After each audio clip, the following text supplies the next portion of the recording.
What time is it? Okay, we have some fabulous live music later on, but right now, here's the kind I prefer. Yo, good people. Welcome to another exclusive interview. I'm your host, Don Dub, and this is WestCoastStyles.com, and I have the legendary godfather of West Coast hip-hop with me today, Alonzo Williams. What up, folks? How you doing, sir? I'm doing it big time as usual. Oh, man, I'm trying to get like you, man. Do it to yourself. How's it going, man? How's everything going? Man, I'm doing fantastic. Sitting in the studio, just trying to I'm rewiring my studio today, man, trying to upgrade my podcast and make some things happen on another level. That's right. We're going to get into some of that, man. But first off, man, kick off the interview. There's a lot of people out there that got familiar with you through the Straight Outta Compton movie, kind of doing some back history on you. We want to introduce you to the new generation, kind of give them who you are, a little background of what you've done in this game, and then we're going to dig into some details, brother. All right. Well, first of all, if it came out of Compton, it came through me. Okay. That's my claim to fame. I was just still I was just on Clubhouse before I came here, and I was getting some props from my boy Chill from CMW. Oh yeah, he was telling the story how he came to my house when he was 14 years old. No brakes in his car. I heard Alonzo has a studio. He was putting brothers on, and he found a way over here, man. It's just the history is deep, Doc. People think it started and stopped with Dre. Right. They don't know that Afro Man, Coolio, DJ Pooh, Body and Soul. If you were rapping in the 80s on the West Coast, either you was at my studio, at my club, or one of my venues that I was doing, man. I've always provided platforms for artists to shine on, and that's my claim to fame. Yeah, I was gonna dig into some of that too, man, because I like that part of your history, and I wanted to talk to you about that because kind of put some light on that. It's bigger than just the clubs. You really birthed a family tree that goes far and goes deep and has many roots and extends to different groups and different artists for multi-generations, man. And I think that needs to be celebrated and talked about. So we was definitely gonna touch on that. That's a story I've never heard, man. I've watched a few interviews with you myself, and I never heard about Chill pulling up to your house as a 14-year-old. Him to the studio. That's dope. Him and Aid ran into Easy E, and Easy told him, "You got to go see Lonzo. Lonzo know how to put people on, man." And they showed up, and I introduced them to Big Slip from another organization, and that's how we got the Compton compilation. That's dope, man. That's dope. Hey, I want to start off with talking about some of the early days, man. You're one of the pioneers in owning the venues that you was promoting the shows at. How did you get into owning clubs, man? How did that happen? You know what, dude? Hanging out with old dudes, man. Hanging out with old dudes who had something more than just a conversation. My old man, one of his best friends owned a nightclub, and because my old man was a big part of my life, he saw me with a pile of money one day and thought I was selling dope. I was about to step off in my ass with a big one, man. I'm like, hold on, man, calm down. I ain't selling no dope. I'm doing dances. And he came to one of my dances at Alpine Village over in Torrance, saw what I was doing, and turned one of his partners on to me. Hey, man, my boy got a good thing. He putting these kids in this room about 400 or 500 at a time. Maybe y'all could do some business. And they sat down, and these two old dudes cut my deal, man. And at 22 years old, a week after my 22nd birthday, I was a club owner and a DJ. In fact, here's another hip hop tidbit. I was the first and only club owner at 22 years old, and I was a DJ with a residency in his own club. That's cold game. That's cold game. I was not the DJ that was for hire. A lot of DJs. There was other DJs before me, but I was the only one that owned his own club with a residency. I was hiring other DJs to give me a break. Right.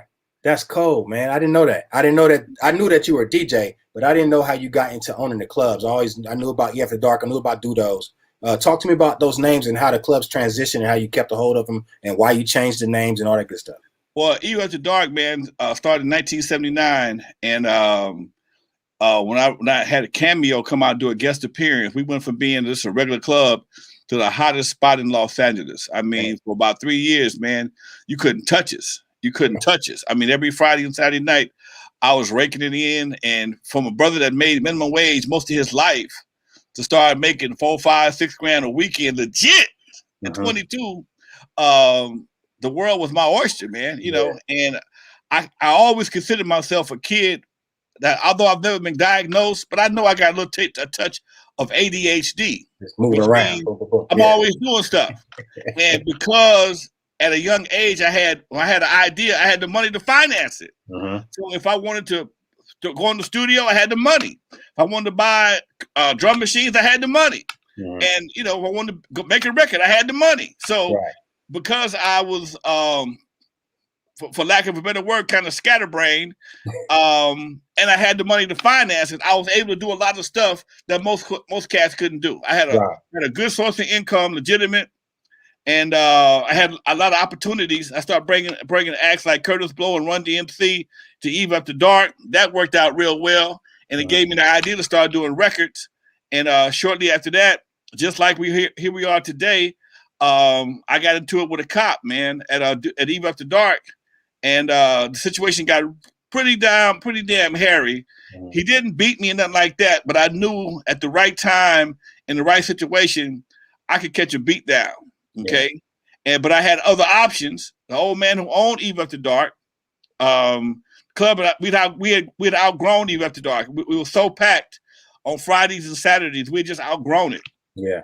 And luckily for me, right around the corner, I mean, literally around the corner, there was a bigger venue, but it was in Compton, and it had a couple of advantages, but a couple of disadvantages. One, the disadvantage was it was right there on the corner of Pyru, the Mecca of all bloods. Right. The advantage was I had friends and family on the Compton PD that would have my back if I decided to do something. Plus, I had homies that lived on Pyru that I was cool with, that if I brought something to the hood, if they got it in free or whatever, I looked out for them, they look out for me. So we never really had the problem. So I was able to go over there with Katie and Greg Mack and bring in LL Cool J,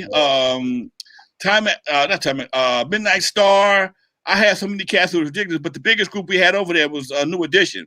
Right. So, I mean, they was like 15 years old. We had them do those. It was like one of the biggest shows I ever did in my life. But so these are the kind of things that I was able to accomplish all before 30. Then I had Skateland right next door.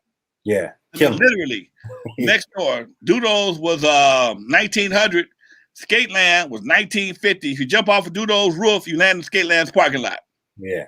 Wow. So the owner of Skateland saw us kicking ass so much on Fridays at Doodles, he offered me Saturdays at Skateland. So I had people on the dance floor on Friday, had them skating on the skate floor on Saturday.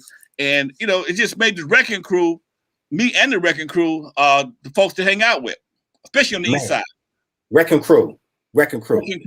How did that start? How'd you put that together? Well, you know what? That was funny, man, because it was never supposed to be the wrecking crew. My initial company DJ name, my DJ name was Disco Alonzo. Yeah. That's how far back I go in the game. I go back to the game to the 70s. I read somewhere with Disco Construction and shit. Huh? I read somewhere it was Disco Construction and my company name was Disco Construction. Okay. My name was Disco Alonzo, so my company was called Disco Construction, but I like the group Brass Construction. I thought Brass Construction was a cool name. Right. And I was a fan of the band, so I named my company Disco Construction. And one day my boys was helping me tear down my equipment, because as a DJ back then, you had to have roadies. You couldn't DJ a party without roadies. It ain't like it is. You can't be a backpack DJ back in the 70s. You had to be a fucking moving van DJ. Anyway, one of my buddies was clowning one day. So you Disco Construction, who are these guys? The Wrecking Crew. And that's what I started calling my guys the Wrecking Crew. And when I moved to Eve After Dark, the Wrecking Crew got more popular than Disco Construction. So we just dropped Disco Construction all together and went with the Wrecking Crew. Yeah. There's something else that people don't really talk about that I want to celebrate on this interview, man, is you being a label owner early in the game. With Cut Crew Records and your deal with CBS Records. Can you talk to the people of how you was able to accomplish that so early on as like a pioneer, like, early, before like hip hop was still in this baby youth genesis and you were doing these big things already? Well, one of my last jobs was working for a record distributor. So I understood record distribution on a local level. Well, actually it was on the regional level. My territory was California, Nevada, Seattle, Washington, and Seattle, Washington, Nevada, and Arizona. Mm-hmm. Those are all my territories when I was a salesperson for a record company called Record Shack. And when hip hop came, after I knocked on everybody's door, nobody was checking for us. Mm-hmm. And I hooked up with a lawyer friend of mine, and he told me, man, start your own label. I didn't know how to make no records, but I knew how to distribute them. Right. Okay. So I figured out how to make them. Then once I figured out how to make them, the rest of it was easy. So yeah. I formed my label, Crew Cut Records, named after the Wrecking Crew. And I took to the streets where I was strongest at, and that's where everybody. That's where I kind of got my my Godfather status from, because at one point in time, anybody wanted to sell records in California, in LA, they came through me. I had all the swap meets on lock, and because the swap meets wouldn't buy for swap meets, nor the independent record stores would buy from you if they didn't know you. Uh-huh. You know, somebody, where you come from? If this record don't sell, how I get my money back? Because the record business is 100% returnable. Right. That's what me and Eric got cool at. I turned him on to all some of my connections at the swap meets, VIP Records. He got hooked him up with Greg Mack. Mm-hmm. And later on, I formed my label. We blew up with Macola. We got to deal with CBS. And then later on, I left Macola and CBS and started my own distribution company called West Coast Record Distributors. Wow. And that's where we distributed Rodney O and Joe Cooley's first album. Yeah. JJ Fast, Supersonic came through us. King T came through us. The Compton compilation came through us. Egyptian Lover. And we had about 4 or 5 big hits before we split up. Wow. The first year we made over $1 million, we grossed over $1 million, but we launched a lot of good careers in that 18-month period. Yeah, that's wild, man. West Coast distributors. Record distributors, yes. How long did you run that? How long was that going? Did you, like, some of the pipelines that are still living today, was that because of West Coast record distributors? Somewhat, man. They tried to duplicate what we did. We were so successful in our first year, mm-hmm. because we were everybody who had a stake in West Coast record distributors was a hit maker. Okay. Wrecking Crew, Egyptian Lover, Unknown DJ, LA Dream Team. Yeah. So we were the kings of Macola Records. Yeah. And we were the ones that made most of the money from Macola, aside from Timex Social Club and a couple other groups. We were the big money makers for Macola. Okay. So when Macola went bankrupt, I knew enough about distribution on a regional basis. All we had to do was multiply it. Mm-hmm. And I went to the NARM convention and met with all the distributors, and they said they would buy from us. Then we went to Rainbow Records. They said they would make our records. Once you got distribution and manufacturing, you got you in business. Yeah. And that was always my claim to fame. And I was the one that did a lot of the creative thinking when it came to making things happen. So people are, oh man, you made this, you ain't. No. I mean, I've owned every drum machine known to man, but I'm not a producer. Right. I own my own label. I put out other people's records. I had platforms for a lot of different artists to jump off from, whether it be concerts, clubs, promotions, whatever the case may be, whether it be putting them on the show with me or putting them on one of my venues. So my claim to fame for West Coast, for hip hop, I'm not a one-trick pony. I just don't do one or two things. And that's the cold part about it. I do so much. In fact, one time I did an interview with a company out of a magazine out of New York. Mm-hmm. And the lady says, well, you Lonzo from the Record Crew? I said, yeah. She said, what Lonzo owned West Coast Record Tribute? That was me too. Well, what Lonzo owned Eve Up to Dark? I said, that was me too. She said, we said Lonzo did so much, we thought it was two of y'all. That's wild, man. Speaking of doing so much, you consulted on the film Straight Outta Compton. How was that experience, man? How did you like seeing yourself portrayed? Can we dig into that a little bit more? Man, you know what? That was probably a dream come true. Yeah. For anybody who for a person who never really got their shine for a lot of things that they did, to see yourself on the screen. And I had a chance to meet the brother who played me before he played me. Right. and we were able to sit down and I gave him some Alonzo lessons, okay? And they didn't really hire me as a consultant, but I wanted to make sure that he represented me in the proper way. Okay. And normally when I'm not doing an interview, my vocabulary is on a Samuel Jackson type tip, okay? So I'm being good right now, because I don't want to get y'all sponsorship or nothing revoked or whatever the case. Yeah, man, we streaming live on multiple platforms, man. You know. Okay. So I ain't trying to get y'all demonetized and like that. I appreciate that, brother. I appreciate that. But in real life, I can say I'm on the Samuel Jackson. Me and the F word is real tight. Right. And I told homeboy how to play. I gave him a quick Alonzo lesson. Sat down about an hour. He said he had studied some of my YouTube videos and tried to get some of my mannerisms down pat. But I took him under my wing and talked to him for a minute. And just so happened, the scene with his character and Dr. Dre, my character and Dr. Dre's character, the hair scene where I'm combing my natural bathroom, they were shooting that the next day. The same day. And he invited me back to check it out the next day. And I went back and I saw Dre the second day I saw Dre, and Dre invited me over to Video Village to sit in and kick it with him while that scene was being shot. And it was kind of weird. Well, it's kind of funny because they have a little white lady. She's reading the script to make sure everybody's on script, right? Yeah. And I'm sitting right behind her. She don't know who I am. And she's sitting there, and my character is cussing Dre's character out. And she takes her headphones off. Oh, my God. She looks dead at me and says, that Alonzo character has a dirty mouth, doesn't he? I said, that's something show do, don't he? Now, in the movie, man, was Yella always trying to pinch your honeys, man? What was the deal with that? You know what? We was a bunch of hoes back then, man. We was trying to knock it. I was trying to knock his. He was trying to knock mine. All right. We was going to test a woman's loyalty, okay? Right. We was going to test their loyalty. See, I was the one with the money back then, okay? Right. So I probably had more of the girls. I was a little older. I had the house, right. The BMW. I was the boss. So I had the most action at the girls at that time. Okay. Right.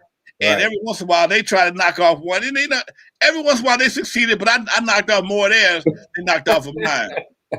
That's wild, man. That's wild. So, I'm on Facebook. I'm on social media heavy, man. And I tapped into a few of your podcasts that you do.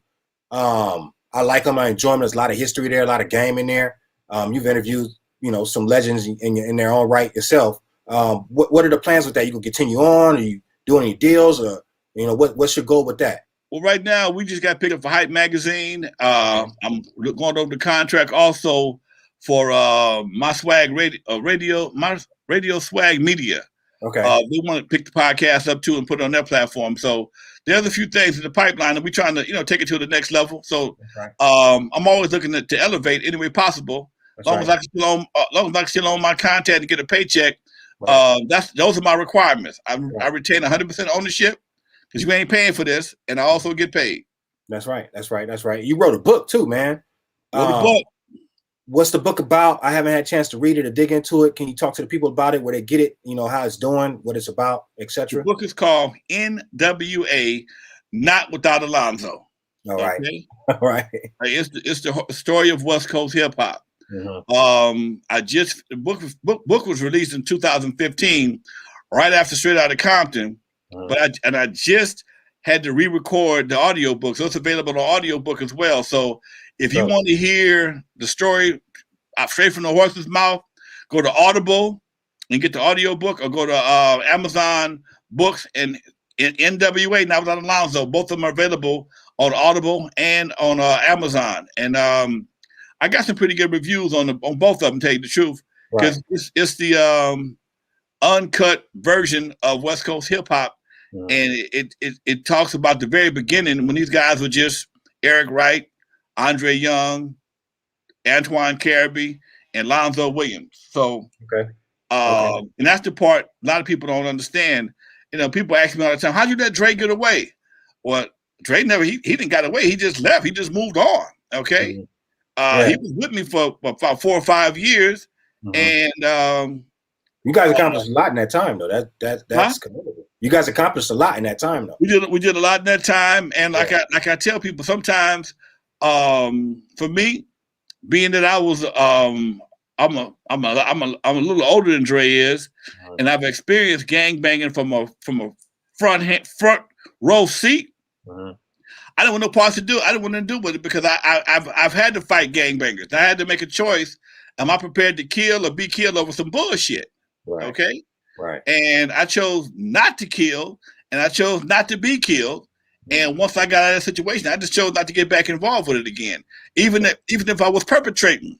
Again, you got to understand, I'm a lot older than those guys are, so I understand not doing what you said you did back in the day would have got me caught up because everybody knew me. I was never a gangbanger. I was always a hustler. I was a nightclub guy. I was a promoter.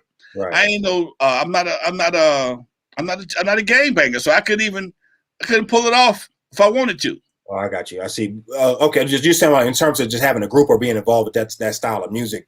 That style of music, man. You know, I'm a kid from the 70s, man. 60s actually, 60s and 70s. Yeah. So I never had a problem with the music per se. I just had a problem with the name, man. That's straight up. You know, where I come from, the era I came up in, you couldn't call a brother a nigger. You know, you couldn't do that. And 20 years ago or 30 years ago, it was hard as hell for them to do it. Okay, it just got sort of regular in the past 25 years. But if those who are older understand that was a word we didn't use in public. Yeah. Okay. Yeah. And when they told me what the name of the group was, I kind of wasn't feeling it, and I'm just keeping it 100. That, you know, the music never really bothered me because the music they started off doing, all the demos, everything you saw straight out of Compton, up until the time I walked out the studio saying, "No, you got it, Dre." Yeah, was done at my house where I'm sitting at right now. I still live in that same house. Okay. Yeah. I'm in that same studio as we speak right now. This was the control room at that time. Yeah, and it was a different time for me, man. I just chose not to do that, man. That's all. Okay. Well, that's commendable, man. I mean, everybody's got their path. Everybody got their path. You chose yours and still had an impact that's respected, and commendable. I just want to tell your story and get your stuff out there because we need to honor our legends, man. I think in hip hop we often overlook them too easily until they're gone. And I don't want that to be the case with somebody like yourself I appreciate that. You know what I'm saying? Who's cemented a lot of foundationary aspects in West Coast hip hop. There's a lot of stuff that I feel like artists wouldn't be doing if it wasn't for your existence and connecting those dots and birthing some of those seeds, let guys grow into who they were, even if they stayed with you or not. That I don't think that's the point. We all cool. We just don't. I don't go to Beverly Hills and they ain't coming to Compton. Yeah, that's right. That's right. Hey man, I appreciate you, Lonzo, man. If you want to give the people any drops where they can find you, your social medias, and things like that, and we're gonna get up out of here. Everything for me is Real Lonzo NWA. That's my Instagram. My YouTube channel is NWA Stories with Lonzo. You can catch me on my Twitter, like I said, Real Alonzo NWA, and my website, LonzoWilliams.com, folks. Check out the book, NWA Not Without Alonzo, the audio book, same name, NWA Not Without Alonzo. Hey man, can you do me a favor and give me a drop for West Coast Styles, man? Just be like, this is westcoaststyles.com and kind of introduce yourself. This is westcoaststyles.com, and this is Lonzo, the godfather of West Coast hip hop. Rolling with the fellas. Much love. Hey, Big Lonzo, I appreciate it, man. Thank you for taking the time out, man. It's been an honor and a pleasure, bro. You got it. All right, man. I'll talk to you. I'll talk to you, man. Peace. All right, now. All right. All right. Peace.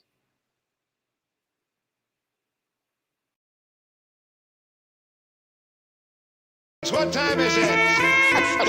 Okay, we have some fabulous live music later on, but right now, here's the kind I prefer.